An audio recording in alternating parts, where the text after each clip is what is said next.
competitive is our long-term care rider.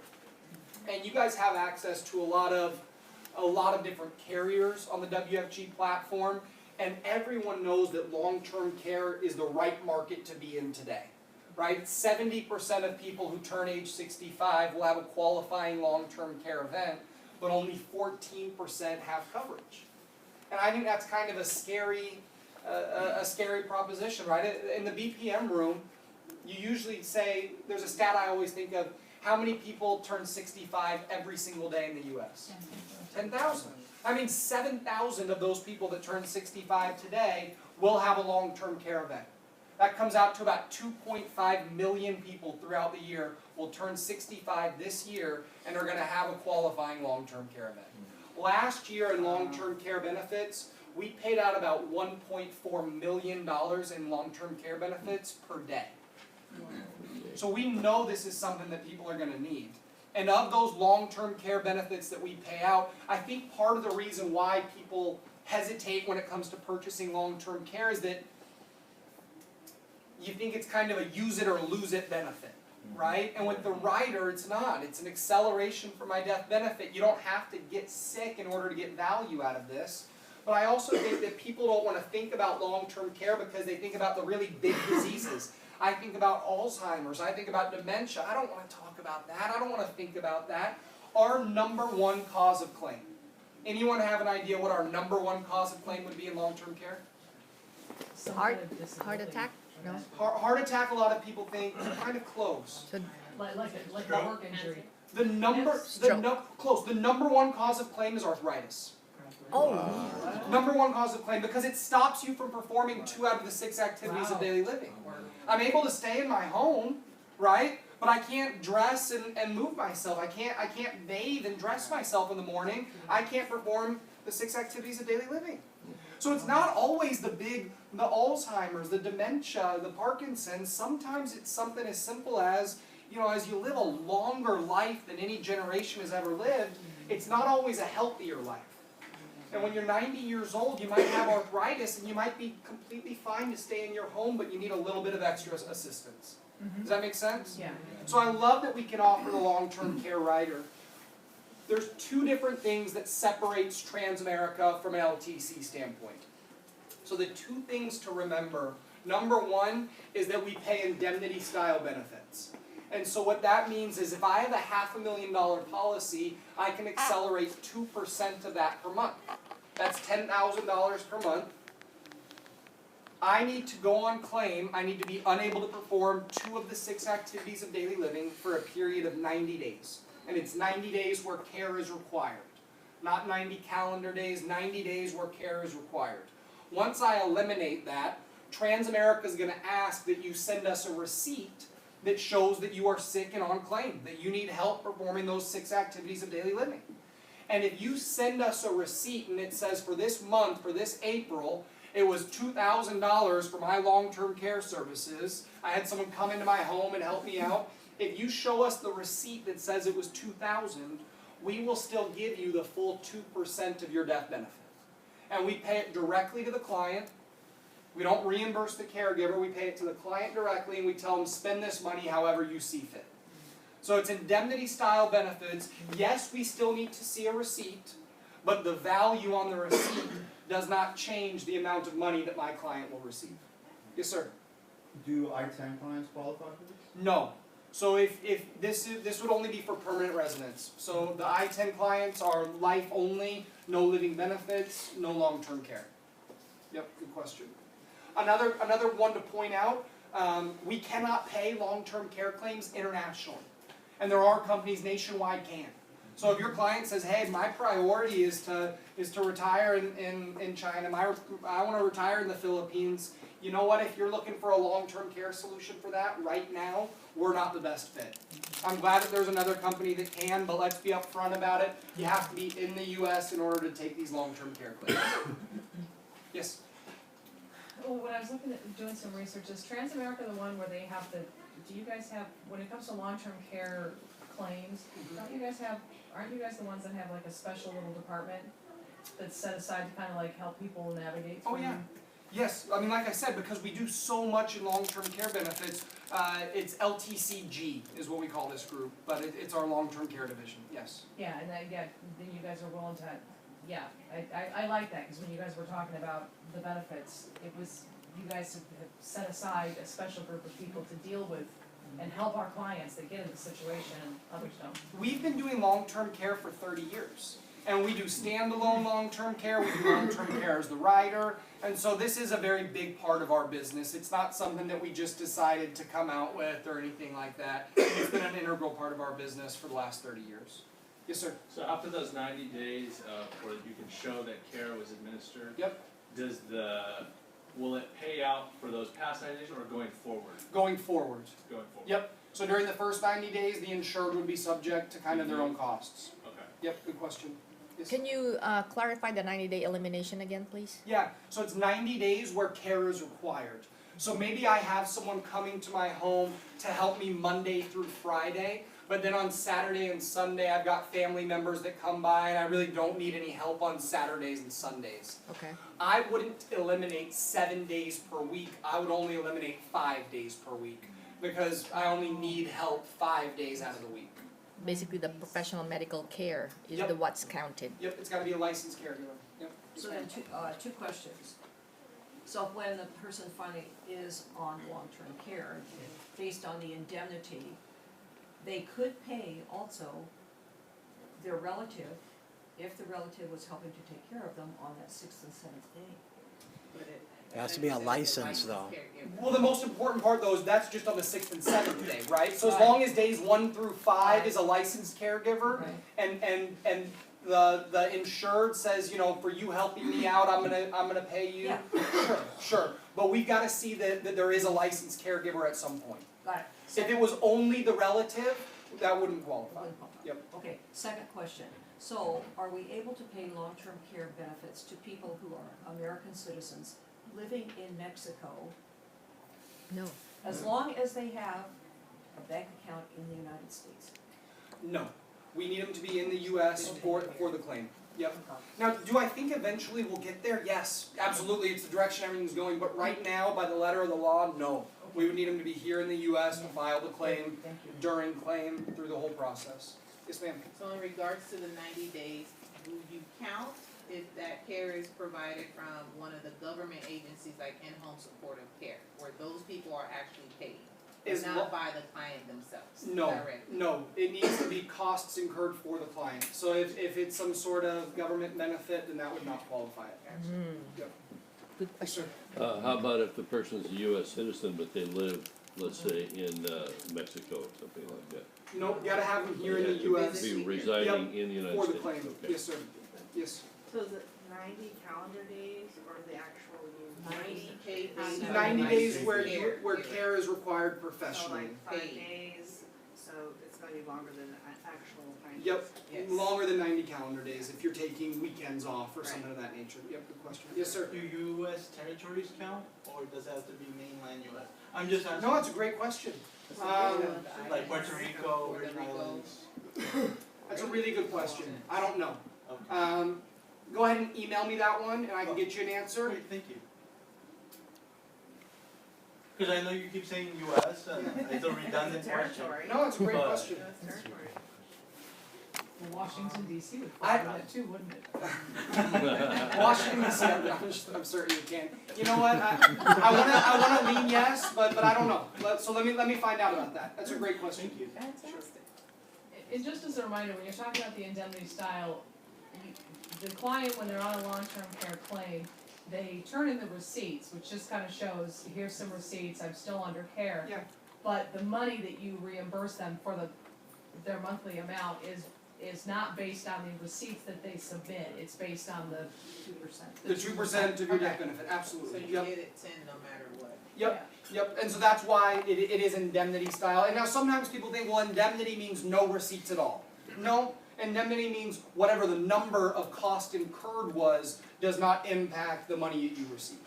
Yes, sir. And then, how long do you have to continually show, does the doctor have to say, Yeah. yep, they're still in this, to continue receiving those, or how long does that go? So we would want receipts every month So you can have the facility send it, they'll have no problem doing that, we work well with them. And then we would want an updated doctor's plan of care every year.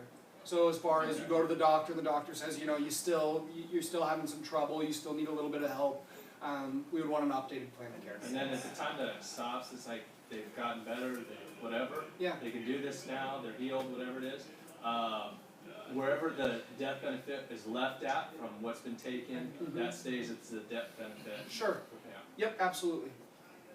And you bring up a good point, so if you go off of claim, let's say you fully recover and I go off of claim, and then maybe 5 years later I get sick again, you've already eliminated the full 90-day elimination period. Oh, that's You don't nice. have to eliminate it again.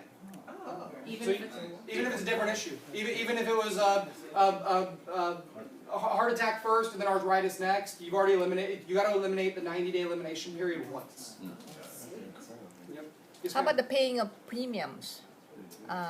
So, You don't have to necessarily pay premiums. What happens when you go on long-term care claim is that we guarantee the policy will not lapse due to insufficient funds. So let's say that I open a policy today. I have $0 in cash value. Next month, if I fail to make a premium payment, typically if I fail to make a premium payment, I can take kind of the charges for my cash surrender value. But if I open it today and I have no cash surrender value and I don't make the payment next month, the policy lapses. However, if I am on long-term care claim and I have $0 of cash surrender value and I fail to make the premium payment the next month, we guarantee the policy will not lapse because of insufficient funds. So the client doesn't have to worry about, if I don't make this premium payment, my long-term care benefit's going to disappear. No, once you're on claim, you're kind of locked in, it won't lapse because of insufficient funds. and afterwards, when you're not in long-term care anymore, are you obliged to catch up with your premiums or pay the same Nope. premium? Nope, so like his question, as you have eliminated kind of, I have a $500,000 pool of money, and maybe I've taken $200,000 worth of long-term care benefit. When I come off of claim, my remaining death benefit should be about $300,000. We would expect you to begin paying, but we Base. would only charge you based off of the $300,000 that's remaining. Right. Not the $500,000 you used to have. Prorated. Yeah, it's just pay for what you have left. Yes, sir. Is the FFIUL in the software that's downloadable from Transamerica? Is the FFIUL in the software that's downloadable from Transamerica? No. We've got an online illustration system now. You have to use that one now. It's online only. We're working on an offline version, but I don't think we'll see it until fall at the soonest. Yes, sir. Does 2% reduce the face value of the policy? Yes. Policy? Yes. Dollar It for does. dollar? Dollar for dollar reduction from the death benefit. Yes. Oh, Yep. Which is So- very good. so if it lasts for like 50 years, just for an example, then the life benefit is down to 0? We would only let you reduce your death benefit so low that you have $10,000 remaining. Oh, So I you gotta see. leave $10,000 of remaining death benefit, Okay. but you could exhaust it all the way down to that point. Sure. Okay, all right. Yep. I know Nationwide has the 4% up to what, HIPAA? We have 2%. Just 2%. 2%, but one really good feature that we do have that does kind of separate us is that we pay long-term care on an increasing death benefit. Yep. And this is a really, really big deal for younger clients. The reason why, I actually went to a seminar and it was a Crump standalone LTC wholesaler, and she was there and she was talking about how in the standalone LTC market, our target market is for clients 55 and older. And I said, well, those are certainly people that would need long-term care, but those are also people that it's going to be probably the most expensive for, and it's also people that would maybe be least likely to qualify because they're older in age. Right. And I would rather, I want to help the 55-year-olds, but I also want to help the 45-year-olds and the 35-year-olds. And I guess the fear that the rest of the industry has is if you sat down with a 30-year-old today, if I purchase a policy today and it's $250,000 FFIUL, and maybe I'm doing $250,000 FFIUL and $750,000 of term coverage, right? And that's going to get me my total insurable need, and it's the right amount of coverage for me and my family.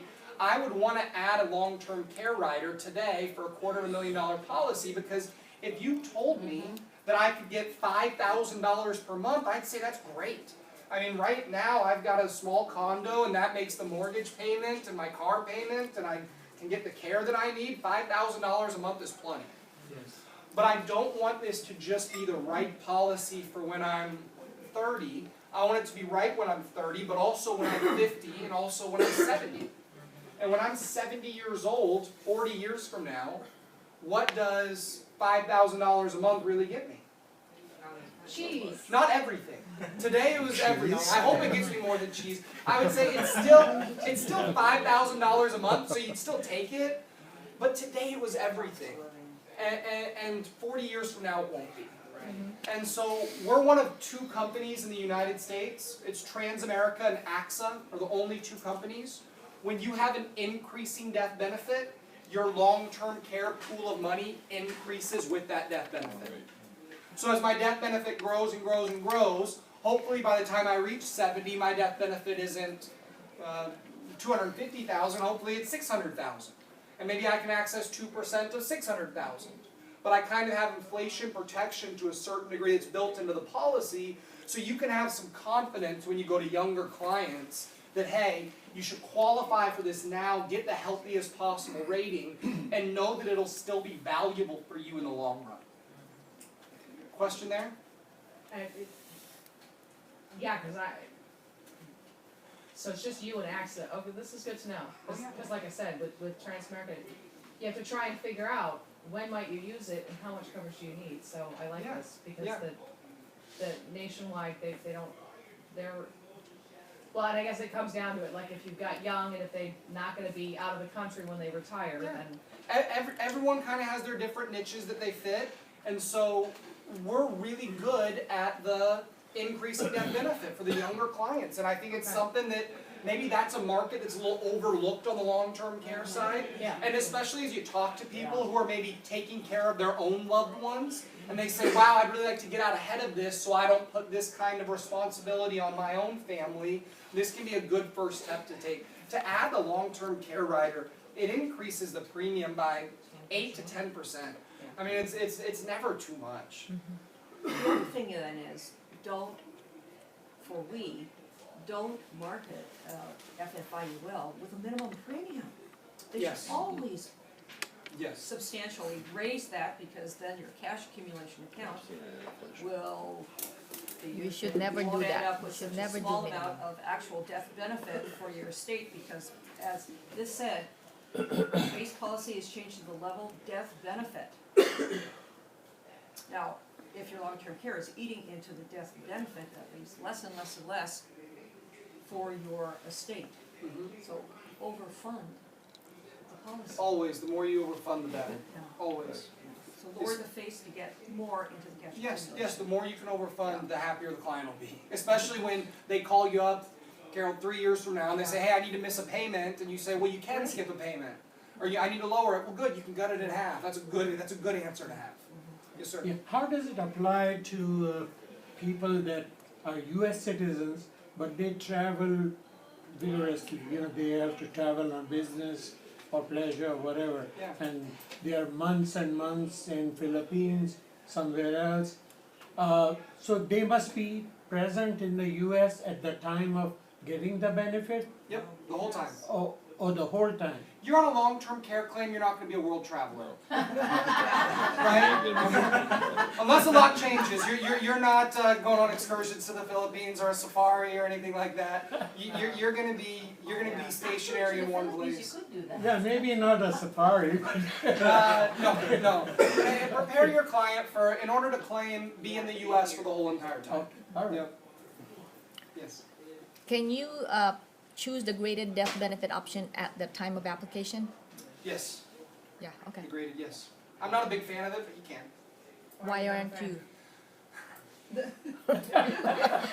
It's just a little bit more technical, but the graded death benefit option is increasing until age 70, and then it grades to level between 70 and 95. Yeah, but that's when you're gonna need your stop, right? Not necessarily. Well, so here's why I'm not the biggest fan of it, is that and I'll show you an illustration later, but when I do an illustration, I like to do increasing during the funding years or during the working years, and then I like to switch it to level myself. And so we introduced this graded option in case you're worried that maybe my agent or the client isn't going to remember to switch it to level automatically. So this was introduced kind of to be a catch-all. Right. The problem that I have with it is that it lowers your guideline annual premium and lowers the extent to which I can overfund. So if you're going to be actively doing annual policy reviews and you know that you'll follow up with the client, which you should, I would rather just do increasing and then manually switch to level at the time that the client needs it, rather than use this graded option, which is kind of like a catch-all version of increasing switch to level. So I'm not the biggest fan of the graded. During the first, up to age 70, graded and increasing are the exact same. And so there's not a huge difference, it just lowers your annual premium you can pay. The pro to that is, you know, I may have passed away already, and my clients are That's still a good point. alive, That's a right? good point. And so if you want to use it for that purpose, you certainly can. If your client is concerned about that, know that we do assign a new agent to orphaned policies. Right, So if, right. if someone leaves the business and isn't here to do those annual reviews, we will still give the client the support and the service that they need. Yep, good question. So our long-term care rider, again, the two places were really competitive, indemnity-style benefits and increasing death benefit, really good for younger clients. Now, where I think we kind of separate ourselves from the rest of the industry, I'm a big believer in long-term care. If you can't tell, I really do. I think long-term care is important. I think it's the future of our industry. I think everyone should be talking about it because clients need to know that there's an affordable option. But where I really think we have the most competitive solution is when you do that long-term care rider and you get to add this critical illness rider. So these living benefit riders, you can now add to the policy for no extra cost. So these are the same as kind of the Trendsetter LB living benefit riders. Now the first one to talk about is the terminal illness death benefit. And this terminal illness endorsement is automatically included on every single policy. So you don't have to worry about adding that, it's selected on the application for you. A terminal illness is included on every single policy that I've seen in California, right? That's because it's a law. Right. So you're not going to see one without a terminal illness endorsement of some sort. A terminal illness definition is very, very narrow. A terminal illness is you've been diagnosed with an illness that will lead to the death of the insured within 12 months. So I have a stage 4 brain tumor, and even in the best case of scenario, I should pass away within 12 months. Again, like Carol said, included in every single policy. This is important to have, and the reason why it's a law is because it's so important for clients. And we actually saw this, and it was just amazing actually, because I have an office, in John Shin's office in Calabasas that I go to very frequently. And there's an SMD there, and last year she was going through a terminal illness. And it was really, really tough because this is someone that I care deeply about. And she's calling me saying, Will, I need you to help me with this claim because I am terminal on essentially her deathbed. And she needed this money for her treatment, and it was really, really sad to go through. And 2 weeks ago, I haven't seen her in maybe 6 months. 2 weeks ago, I was back in the office and I was doing a training, and Pat walked right up to me and gave me a big hug and said that she's currently in remission and doing really well. And it was like it brought tears to my eyes. I mean, it was unbelievable. So this terminal illness acceleration can be really, really helpful, but that's a narrow definition. She described it as a miracle. And so it was great, and sometimes miracles do happen, and she was given 12 months or less to live, and she's going to exceed that. We don't ask for the money back, right? Well, that's nice. They're not going to send me and say, hey, I'll collect. No, we'll accelerate up to 100% of your death benefit, up to $1.5 million, and that's yours to spend on the treatment that you need or making your final days the way that you want them to be. So it's a good feature to have. What separates us is when you add the critical illness. And the definition, and I've heard other agents say, critical and terminal are the same. And if you pay close attention to the definition, you can find out where the confusion comes from. A critical illness in California, you're diagnosed with an illness or condition that if left untreated would lead to the death of the insured within 12 months. So the big difference is if left untreated. Right. So if I had a heart attack and they rush me off and I have open heart surgery and I'm going to be okay, I'm going to recover, if I didn't have that open heart surgery, I would have passed away. But now that I've had it, I can go on to live a long, maybe healthy life. That's a critical illness, not a terminal illness. On our critical illness benefit, we can accelerate up to $500,000 or 90%. And this is something, and I would tell your clients this is something that Transamerica thinks is so important that we're willing to give you for free. Everyone will give you terminal, but we say that critical is the new terminal. And the example that I would bring up with this, I like long-term care, and I think long-term care is a holistic solution. However, think about illnesses like cancer. And everyone here could raise their hand and say that they know someone personally who's had a battle with cancer and you've seen them go through it. And a lot of times that battle with cancer does not impact your ability to perform 2 out of the 6 activities of daily living. Right. If you're going through chemotherapy, right now in my family, my grandma is 86 years old. She lives in Carlsbad. We'll go see her tomorrow for Easter. She's 86 and my grandpa is 95. He turned 95 in February. And it's just the 2 of them in their house, and they're doing great. She's going through her 2nd stint of chemo right now. And it's just the 2 of them, and they don't drive anymore. She goes to chemo once a month, and her friend Judy comes and picks her up and takes her to the appointment and takes her back. They don't need any help performing 2 out of the 6 activities of daily living. She's 86 years old, and maybe the best part of her day is that she doesn't require help all the time. Right? Now, she's still having a tough time. She's still going through chemo. She's still losing her hair. It's still a battle. But that would not qualify by anyone's definition for a long-term care claim. Right. However, if I could give her a critical illness rider with a critical illness benefit, the more severe the illness, the higher the payout. And when I say severe the illness, the less time you have left to live. The less time you have left to live, the more money you'll receive. The longer you have left to live, the less money you'll receive. Even in the best case of scenario, how long does an 86-year-old have left to live? 2 years, 5 years. She would get very, very close to that full 90% of that death benefit. And it would go a long way towards getting the care and making her a little bit more comfortable during a really trying and difficult time. And so the proper protection, I think, can be the ultimate trump card. Because you could maybe sit down, and if you're comparing an IUL with Transamerica to an IUL with a State Farm, they just came out with their first IUL. If a State Farm agent is sitting down next to you and saying, well, look, I can show you at age 65 $100,000 of cash value. And this other company, Transamerica, can only show you $95,000 of cash value. You'd be inclined to say, well, let's just go with the company that shows me more cash value at 65. What I would point out to that client is that at age 65, it's going to be a lot more important for them to be able to get 90% of their death benefit if they have a critical illness than to have an extra $5,000 of cash value, hypothetically. Now, is that dollar for dollar? It's not dollar for dollar. And so that brings up a really good point. The more severe the illness, the more money you receive. The less severe the illness, the less money you receive. And so I'll show you an example of a critical illness. But with these living benefit riders, it is not a dollar for dollar payout. The more severe the illness, the less time you have left to live, the more money you will receive.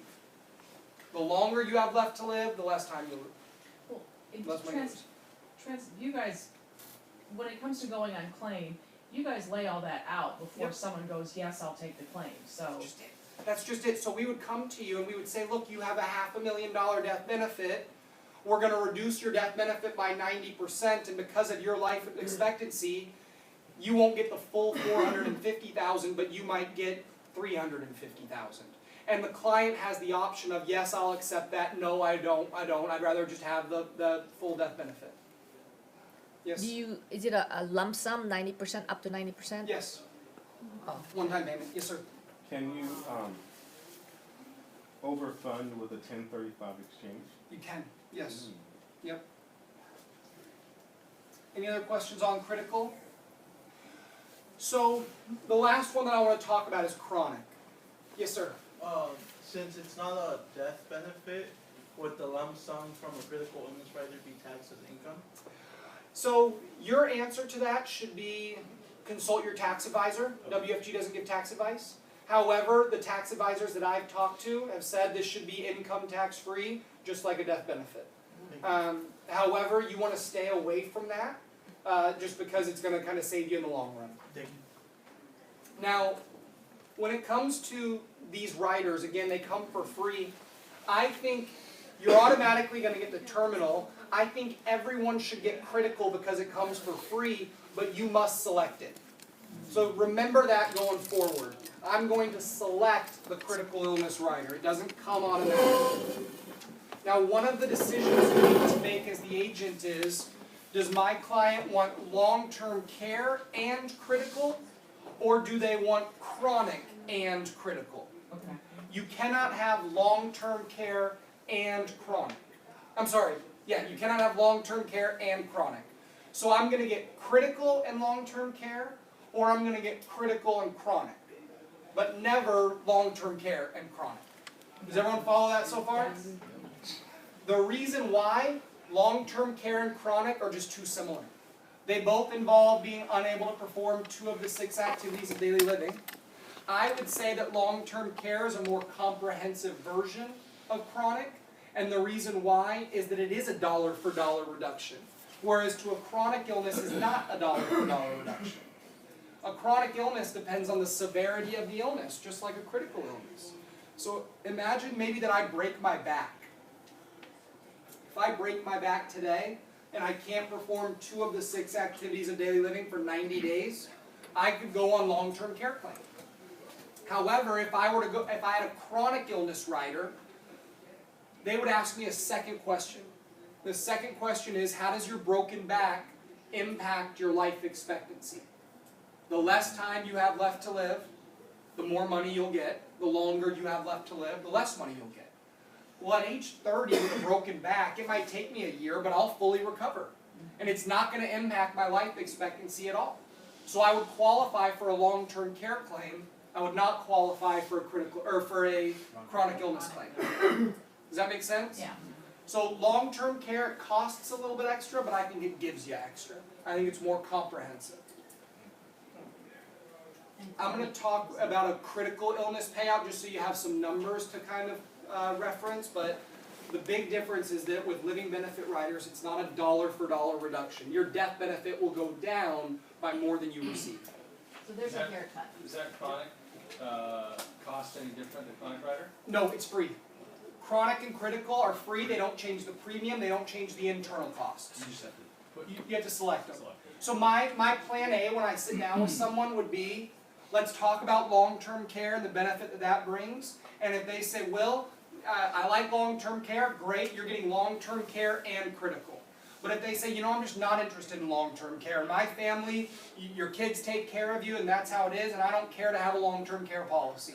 I'd say that's absolutely fine. I'm going to give you the chronic illness rider for free.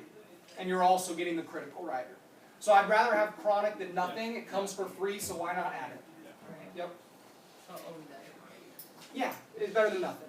So here's a good slide as far as kind of where we win. Just to sum up, FFIUL again never lowered its cap. One of the few companies with a positive floor. We've got the living benefit rider, so the critical illness rider and the long-term care rider, which gives you the most holistic protection. Use cancer as an example. It's something that you want to be able to be covered and be protected from. And again, one of 2 companies that has LTC rider on an increasing basis. Question? For the 3 free benefits, the chronic, terminal, and critical. Yep. Were those 3 for the ones for the I-10 clients? Are those? So if you have an I-10 client, it's life only, no living benefit riders, no long-term care riders. Yep. Yep. The problem is we can only pay these benefits if the client is in the U.S. and we worry that something would happen maybe politically where those clients would no longer be in the U.S. and we then couldn't pay those rider claims. Any last questions on IUL? So real quick, let's go into the Trendsetter LB, which is our term policy. I love this for a term policy. When it comes to term, the big difference maker is that it's really affordable for the amount of coverage you can get. I think everyone here should be pretty familiar with the Trendsetter LB, right? The big difference is that you get chronic and critical illness rider. On this policy, it just comes automatically. The only update that I have to talk about with this living benefit policy, one is that you can do non-medical up to $249,999 up to age 60. So if your client says, look, I just don't want to do the labs, blood and urine, that's not something I want to mess with, and I'm otherwise healthy, but I just don't have time for it. As long as they're under the age of 60, we can probably do them up to $249,999 non-medically, standard risk class only. The second thing when it comes to these Trendsetter LB policies, if the client did not do the non-med, if they did medicals, if they did blood and urine, and you have a client with an in-force Trendsetter LB, if it was underwritten within the last 5 years, you have a guaranteed conversion into that FFIUL. And you can do it to the IUL with the living benefit riders. And so it's a really good opportunity to talk to those existing clients and let them know, hey, great news, Transamerica has a permanent policy, it has the living benefit riders, and you're already approved for it. All you have to do is fill out this conversion application, sign on the dotted line, and you'll get a new policy in the mail in 30 days. No blood, urine, paramed. If they say, well, over the last 5 years, it's been a rough 5 years, I've put on 150 pounds, there's no way I'm going to qualify at preferred. You are guaranteed that old rate. So if you were preferred, you're still going to be preferred. Wait, Retest? wait. It negate the point of the conversion. Just apply for new policy. So 5 years look back, right, in order to convert from Trendsetter LB to an FFIUL with long-term care, did you say? Or Nope, with without? living benefit riders. With living benefit riders. No long-term care, but you get critical and chronic. I see. Yes, sir. Let's say a client comes in at standard, can they go up to a preferred if their health improves? So the point of the conversion is that you don't have to reapply. You don't have to go through medicals again. So if your client is standard and they say, you know, I really think I could get a better rating, Just reapply. just reapply. Okay, great. The benefit of the conversion is I was preferred plus, and generally people don't get healthier as time goes on, Yeah. right? And everyone's the exception, but generally someone who was preferred is not going to be preferred plus 5 years later, right? We have a guarantee that you still get that preferred rate. And so that's the real benefit that they bring over. The hardest part is going through underwriting, is having to answer the medical questions, is having to get poked in the arm. And you take that off the table. On a guaranteed basis, you have a conversion. On conversions, we pay brand new points, brand new commissions. The policy essentially starts over from year one, but you lock in that existing rate, whatever the risk class that you qualified at. Any questions on that? So for Trendsetter series without the LB, Yep. Cannot do living benefit riders on the IUL. Whatever rider was on the term policy, you can bring to the IUL policy. But on the Trendsetter Super, there was no riders, so we can't do it on the... And the reason why, they're underwritten differently. Yep. It's a good question. Yes? How do you figure out the new cost? How do you figure out the new cost? It'd be whatever your current age is at the old risk class. So if I purchased the policy at age 38 and I'm now 40 years old, maybe I was preferred plus. On my new policy, I would be preferred plus, but not at age 38, at age 40 now. So the premium is probably going to go up. It's a permanent policy. You can do a full conversion, get the same amount of coverage. So let's say I had a $500,000 policy. I could go from a $500,000 Trendsetter LB into a $500,000 IUL with LB, or I could get less. So maybe I said, look, you know, I really only want a $100,000 permanent policy. Let's get a permanent $100,000 IUL, and then I'll keep my $400,000 of existing LB coverage. So you can do a partial, or you can get the same. You could not get more. You couldn't say, hey, give me $1 million IUL. You'd have to be underwritten for that. Yep. Yes, sir. So kind of situational, in what reason would you work with someone to get a super versus an LB if it's the same Trendsetter LB versus super? What would be your situation where? You know, if they said I'm just looking for the most amount of coverage for the smallest amount of premium, I would say the same thing though. I really lean towards the Trendsetter LB. Yeah. And the reason why is if you're really shopping for a term policy and the only benefit is the death benefit, you should shop 10 different companies and go get the price for $500,000 at 10 different companies, and whichever one comes back the cheapest, go with that one. And sometimes Trendsetter Super would be the cheapest and sometimes it won't. We can't always be the cheapest. But with the LB, you don't have to be the cheapest because it's more valuable. Cost is an issue only in the absence of value. And with the chronic and critical riders, we give you more value. Yeah. So I don't use as much of the Trendsetter Super. Now there would be clients that are underwritten and declined for the LB policy, but approved for the Trendsetter Super. And so I would, for those clients, pivot that way. The reason that happens, there's a difference between mortality and morbidity. So we had a case, it was really bizarre because the client does Ironman.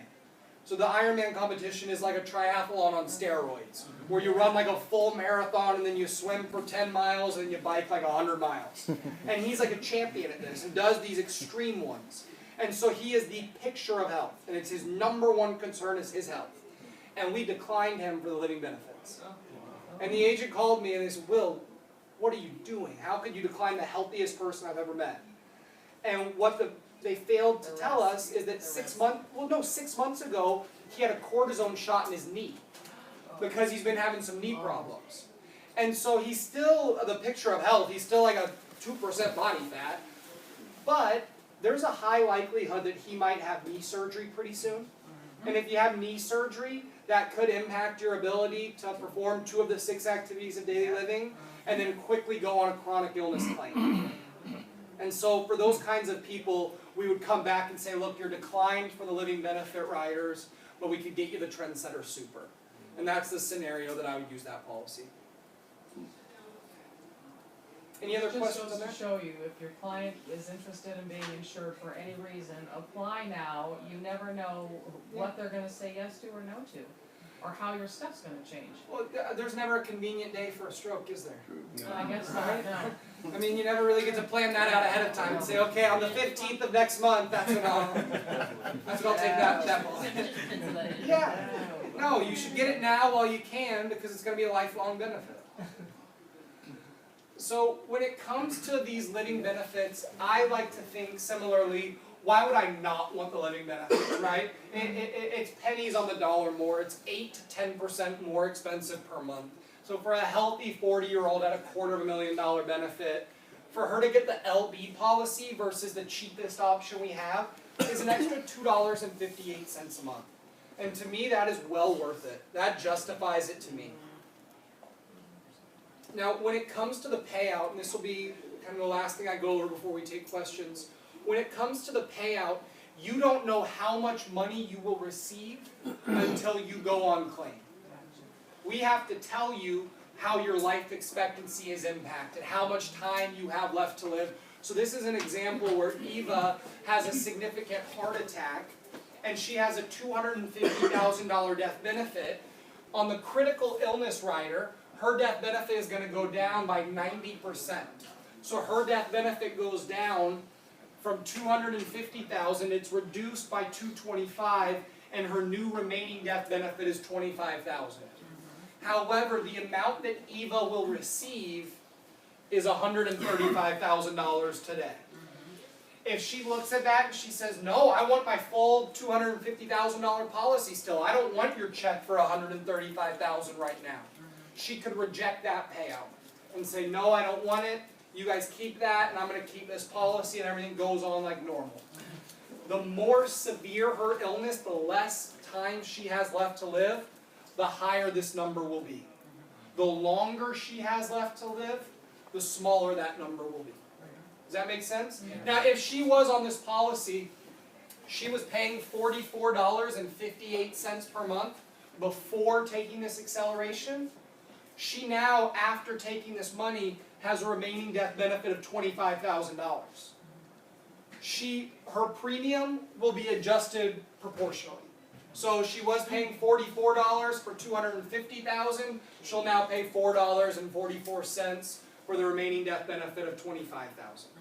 We only ask you to pay for what you have remaining. Does that make sense? Yes. So the most important thing when you explain this to the client, the amount of money that you receive depends on the severity of your illness. The more severe, the more money you get. The less severe, the less money you get. Yes, sir. So less severe, then it'll go down by 90%? It would. So in this scenario, the way the calculation works, and this is a little technical, so if you're not technical, call me. The way it works is we calculate her future life expectancy, and we would say, Eva, hypothetically, she's had a severe heart attack. Let's say someone who has a severe heart attack at age 40, on average, Eva, you're only supposed to live another 10 years. And based on your future life expectancy of 10 years, we're planning on paying out $225,000 to you 10 years from now. That is a future value, $225,000 10 years from now. We are going to discount that back and give you the present value of that future benefit. The present value of that future benefit 10 years from now of $225,000, the present value is worth $135,000 today. But if her life expectancy wasn't to live another 10 years, maybe it was to only live another 5 years. Well, the present value of $225,000 5 years from now wouldn't be $135,000, it might be $175,000. Or if it was 20 years from now, it would be a little bit less than this. But regardless, the amount that we're going to be accelerating is the $225,000. Yes, sir. How's the life expectancy determined? Is it doctor's opinion or? We'll take the doctor's records, but doctors aren't experts in life expectancy. Life insurance companies are. Oh, I see. So we'll take doctor's records and we'll use our 110 years of experience of watching people die. Okay. So for accelerated living, for chronic and critical illness, it's always a lump sum payment? With critical, it's a one-time acceleration of 90%. With chronic, it's a once-a-year acceleration of 24%. So you would come back the next year and get another acceleration.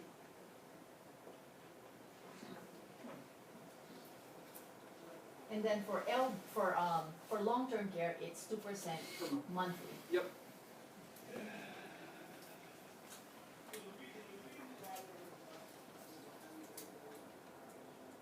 So I hope that this was helpful information, and if anyone has any follow-up questions, I'd be happy to take those now. But before I leave, I want you to be aware of kind of where you can get some really good Transamerica information. The first place is tldlearningcenter.com. The reason this is my first place is that it's a public website, so you don't have to worry about a sign-in or resetting your password or anything like that. It's a public website. We have underwriting guides, product guides, client brochures. Almost everything is on that site. We have videos about how to run an illustration. tldlearningcenter.com is usually my first place to go. The second place to be aware of, be on the lookout for our sales desk. We do webinars twice a week usually. The sales desk is there from 6 a.m. to 5 p.m. Pacific time, Monday through Friday. We've got underwriting staff, so if you're not sure if we can take a client, go ahead and call us before you submit the application, and we'll let you know how to rate them. I had a really bizarre case from Jamie Villalobos, and she said, Will, I have a client, he's 14 years old, and he is a student pilot. How do we rate that? Oh boy. I have no idea. Right? First off, that's terrifying. I don't like to think about a 16-year-old driving a car, let alone flying a plane. 14. And so I called this number, and I said, hey, I've got a prospective client, 14 years old, student pilot. These are the amount of hours that he flies per year. This is the type of plane. This is the type of license. And they bring an underwriter on the line, I explain it to the underwriter, and she says, Will, I have no idea. Apparently we don't get a whole lot of those. So she brings her manager on the phone, 5 minutes later, we know exactly how to rate the client. And so that way, before we submit the application, before we sit down with his family, we know, hey, we're going to be able to take this and here's how we're going to structure it. And it was really easy, really simple, but if you call us beforehand, it can maybe save you some uncomfortable conversations. If someone has diabetes, well, that can be anywhere from standard to decline. It all depends on the A1C levels. It depends on the medication they're taking. It depends on kind of what type of diet and exercise and control they have. Give us a call so we can give you a little bit more information before you submit the app. You don't want to go back to the client with bad news. Right. That make sense? Right. You asked about, when we were talking about I-10s, and we said for the I-10 guidelines that we underwrite different countries kind of differently. I said Guatemala was a C country, Venezuela we can't do right now. If you need that type of information, go to tldlearningcenter.com, and it's under the app to paycheck section. We have our underwriting guide, and it'll have every country listed out and what the code is there. Thank you. No problem. So any last questions here?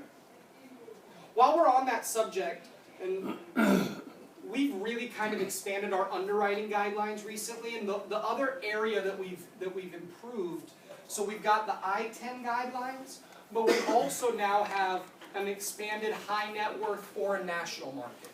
And so the company that you used to use for this a lot was Voya. Right. Voya was really, really good at this. And Voya left the marketplace on December 31st. And so if you have someone that is not a permanent resident of the United States, but has business interests here, or comes here to visit family, or has children that are here, and they come to the U.S. and they are a high net worth foreign national with legitimate ties to the U.S., we can underwrite those clients, and we've really expanded our guidelines to kind of copy what Voya was doing. So if you're in that market, by the way, it's a really good market to be in. And the reason why is estate taxes. As a U.S. citizen, you can pass along almost $12 million right now estate tax free, which is really easy to get under. However, as a high net worth foreign national, if I am a resident of Thailand and I come here because I've got a company here, I come here because my grandchildren are here, and maybe I purchased a home in Big Bear because that's where I like to go with my family. If I purchased $1 million home, as a high net worth foreign national, as a non-resident alien, I am exempt on estate taxes from $60,000. Which means on my home value of $1 million, I get an exemption for $60,000. The remaining $940,000 will be subject to U.S. estate taxes. And it's at a clip of almost 40%. So in order for that foreign national to pass along that home, they're going to have their beneficiary write a check for about $400,000 to Uncle Sam before they can take possession of that house. And so these types of people, one, they really need the protection that we can offer, but number two, they don't really trust a lot of the financial institutions of their country, and that's why they're very attracted to purchasing a U.S. policy. So then, the 12 million does not apply to them? For the Does not apply to them. If you're not a it's U.S. only citizen, no. 6,000? It's only $60,000 for non-resident aliens. So then what would be a high net worth type of client that could buy a policy that? Someone with $1 million net worth who's applying for a face amount of $1 million or more and has ties to the U.S., that could be family, that could be business ties, that could be real estate ties, it could be recurring travel, anything like that that establishes that you're not here in the U.S. for the sole purpose of purchasing the policy. And no long-term care. No long-term care, no living benefits. Same as the I-10s. Yes, sir? It's okay, can I have your email so I can email you about the US? Sure, yeah, let me give you all my email actually. If you do have a case that you need a little bit of help with, or you want to set up some time for one-on-one, I'd love for you to email me so we can get something on the calendar. My email address is will, W-I-L-L, .tate, T-A-T-E, @transamerica.com. So one more time, first name Will, W-I-L-L, Tate, T-A-T-E, @transamerica.com. And if you have an I-10 client, you're just not sure, again, I would probably direct you to the sales desk first, right? Give us a call, they'll tell you. But if it's something that, I have people that'll send me illustrations and they'll say, Will, I'd love to be able to beat this illustration, or how do we stack up competitively? This is the illustration I've run, can you help me improve it? Send those over, I'd be happy to look at those, happy to help. Sound good? Yes. Alright, well, if, out of time? 2 minutes, just to let everyone know. Well, if there's no further questions for me, I appreciate all of you being here and giving me some time today. I want you to know that, with us right now, Transamerica, I don't think there's ever been a better time to be in this business, to be a part of WFG. Things are moving faster for us and better for us than ever before. I've been with this company for 6 years now, and I was just traveling with my boss, Victor Sanchez. And he was saying that in 2016, we had a record year. And we had a record year with WFG. However, our service at that time wasn't very good. And so in 2016, during our record year, our average submit to issue time was about 51 days. Way too long. And today, our average submit to issue time is about 31 days. So we're issuing policies on an average about 31 days. Our decline rate has cut by about 50% over the last 12 months. So we're moving faster than ever before. We're approving more people. Last year we paid out about $300 million in commissions to WFG. And this year we think it'll be closer to about 400. So I look forward to helping you get your share of that, and to helping you help more families and building your business with Transamerica. Sound good? Sounds great. All right, thank you guys. I appreciate it.